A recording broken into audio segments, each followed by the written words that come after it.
இயேசு கிறிஸ்துவின் நாமத்தினாலே இருதயத்தின் ஆழத்திலிருந்து இந்த கால வேளையில உங்களுக்கு நல்வாழ்த்துக்கள். யோவான் சுவிசேஷம் 11ஆம் அதிகாரம் 45வது வசனத்தின் 2வது வரியை வாசித்து இந்த நாளுக்காக நாம் ஜெபிப்போம். இயேசு தம்முடைய கண்களை ஏறெடுத்து, பிதாவே, நீர் எனக்கு செவி கொடுத்தபடியினால் உம்மை ஸ்தோத்தரிக்கிறேன். என் அன்பு தேவனுடைய பிள்ளைகளை, ஆண்டவருடைய கருத்தான ஜபத்தை பாருங்க. லாசருவை உயிரோடு எழுப்புகிறதற்கு ஆண்டவர் செய்கிற கருத்தான ஜபம். ஆண்டவரே, நீர் எனக்கு செவி கொடுத்தபடினால உமக்கு ஸ்தோத்தரிக்கிறேன். ஆண்டவரே, நீர் எனக்கு செவி கொடுத்தபடினால உமக்கு ஸ்தோத்திரம் என்று சொல்லுகிறார். இந்த ஜபத்தை கூட அவர் சுற்றிலும் இருக்கிறவர்கள் கண்டு விசுவாசிக்கும்படியாகத்தான் அதை செய்கிறார். இல்லை என்றால் நேரடியாக ஆண்டவராக இயேசு கிறிஸ்து லாசருவை எழுப்பியிருப்பார். ஆண்டவராக இயேசு கிறிஸ்து ஜபம் செய்கிறார்.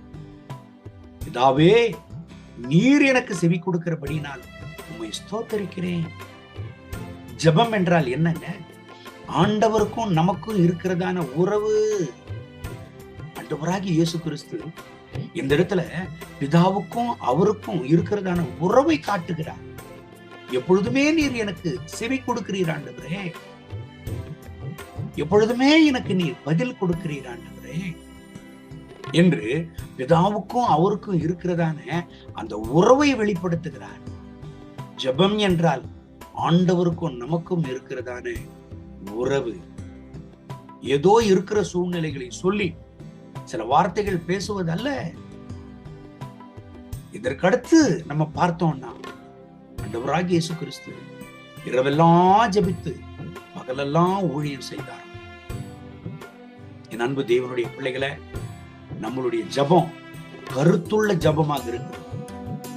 இருதயத்துல மனசுல இருக்கிற மைண்டில் இருக்கிற வார்த்தைகள் எல்லாம் எடுத்து சொல்லுவதில்லை. ஜபம் கருத்தாக அந்த நேரத்துல என்ன காரியத்திற்காக கர்த்தருடைய சமூகத்துல நாம் முழங்கால் படிட்டு இருக்கிறோமோ அதற்காக நம்ம ஜெபிக்கணும். வீண் வார்த்தைகளை சொல்லி ஏதோ கர்த்தருக்கு தெரியாதது போல நம்ம சரித்திரங்கள் எல்லாம் எடுத்து சொல்லக்கூடாது. என் அன்பு தேவனுடைய பிள்ளைகளை, நம்முடைய ஜபம் கருத்துள்ளதாக இருக்கணும். பிதாவாகிய தேவனே, ஆண்டவராகிய இயேசு கிறிஸ்துவின் ஜபம் இந்த இடத்துல எதை காட்டுகிறது? அவருக்கும் பிதாவானவருக்கு இருக்கிற உறவை மாத்திரம் இல்லை, அவர் ஸ்தோத்தரிக்கிறத நம்ம பார்க்கிறோம். லாசருவை உயிரோடு எழுப்புகிறதற்கு முன்பதாகவே அவர் ஸ்தோத்திரம் பண்ணுகிறார் என்றால், அற்புதம் நடக்கிறதற்கு முன்பதாகவே கர்த்தரை கனம் பண்ணுகிறார், உயர்த்துகிறார். இன்றைக்கு நம்முடைய ஜபம் கருத்துள்ளதாக இருக்கிறது என்று சொன்னால், ஆண்டவருடைய திருச்சமூகத்தில் தேவையானதை நம்ம சொல்லணும். இரண்டாவது, அவரை ஸ்தோத்திரம் பண்ணி உயர்த்துவோம். மூன்றாவது, அவருக்கும் நமக்கும் இருக்கிற அந்த உறவு என்பது எந்த ஒரு தடைகளையும் கொண்டு வராது. அற்புதம் நடக்கிறதற்கு எந்த ஒரு தடையையும் அனுமதிக்காது. நம்ம ஜெபித்த உடனே கர்த்தர் நம்ம ஜெபத்திற்கு பதில் தருவார். என் அன்பு தேவனுடைய பிள்ளைகளை, இன்றைக்கு நாம் செய்கிற காரியம் என்ன? ஜனவரியிலிருந்து டிசம்பர் வரைக்கும் ஒரே ஜபத்தை செஞ்சுட்டு இருக்கோம். ஒரு மாற்றமும் இருக்காது நம்ம ஜபத்துல. சரித்திரங்களை எடுத்து சொல்லுவோம். கடந்த காலத்துல நடந்தது, நடந்து கொண்டிருக்கிற அநேக கதைகளை சொல்லி கடைசியில நம்ம கூட ஜபம் பண்றதுக்குன்னு ஒரு ஆளும் வரமாட்டாங்க. அந்த மாதிரி ஜபம் பண்ணிட்டு இருந்த யாரு கூட வந்து ஜபம் பண்ணுவாங்க? மணிக்கணக்கா ஜெபிக்கிறது தவறு இல்லை, மணிக்கணக்கா ஜெபிக்கணும். ஆண்டவருடைய திருப்பாதத்துல அடிமையும் நான் மணிக்கணக்கா ஜெபிக்கிறேன். இரவு நேரங்கள்ல அதிகபட்சமாக கர்த்தருடைய திருச்சமூகத்துல ஜெபிக்கிறேன். உபவாசம் எடுக்கிற பொழுது மணிக்கணக்கா ஜெபிக்கிறேன். ஆனால் அடுத்தவர்களுக்கும் கூட்டங்களிலும் ஜனங்களுக்காக ஜெபிக்கிற பொழுது குறிப்பிட்ட நேரத்தை எடுத்துக்கொண்டு ஜெபத்தை முடிக்க வேண்டிய நேரத்துல முடிச்சிருவேன். காரணம், ஆண்டவராகிய இயேசு கிறிஸ்துவினுடைய ஜெபம் அதைத்தான் நமக்கு சொல்லி கொடுக்கிறது. கருத்துள்ள ஜெபம் இன்றைக்கு நம்முடைய வாழ்க்கையில தேவை.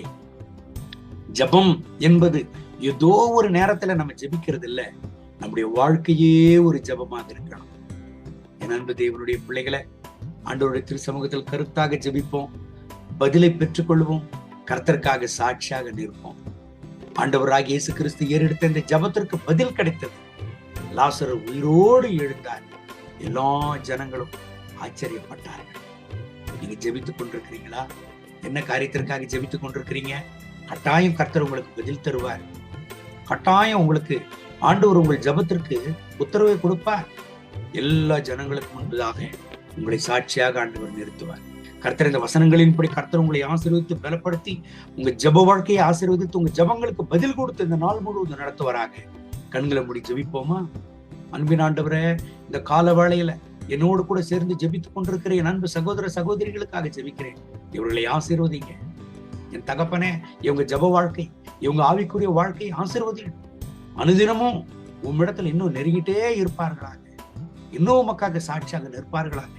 இவங்க என்னென்ன காரியங்களுக்காக எல்லாம் ஜெபித்துக் கொண்டிருக்கிறார்களோ இவர்களுக்கு ஒரு பதிலை தாரும். இவர்கள் என்னென்ன காரியங்களுக்கெல்லாம் ஜெபித்துக் கொண்டிருக்கிறார்களோ இவர்களுக்கு ஒரு உத்தரவை தாரும். இப்பொழுதே ஒரு அற்புதத்தை செய்தரணும். இவங்க ஜெப வாழ்க்கை நாளுக்கு நாள் ஆண்டவரே பிரகாசிக்கட்டும். இவங்க ஜெப வாழ்க்கை நாளுக்கு நாள் பிரகாசிக்கட்டும். மகிமையுள்ளதாக இருக்கட்டும். உமக்கு உகந்ததாக இருக்கட்டும். கர்த்தர் ஆசீர்வதித்து பலத்த காரியங்களை செய்யும். இந்த நாள் முழுவதும் இவர்களை நடத்தும். இவர்கள் தேவைகளை சந்திங்க. இவங்க துக்கங்களை சந்தோஷமாக மாற்றுங்க. இவங்க வியாகுலங்களை மாற்றுங்க. இவர்கள் தேவைகளை சந்திங்க. அப்படி செய்கிறதற்காக ஸ்தோத்திரம். மகிமை கனம் துதி உமக்கே, இயேசுவின் நாமத்தில் பிதாவே. ஆமென். May God bless you. Have a good day.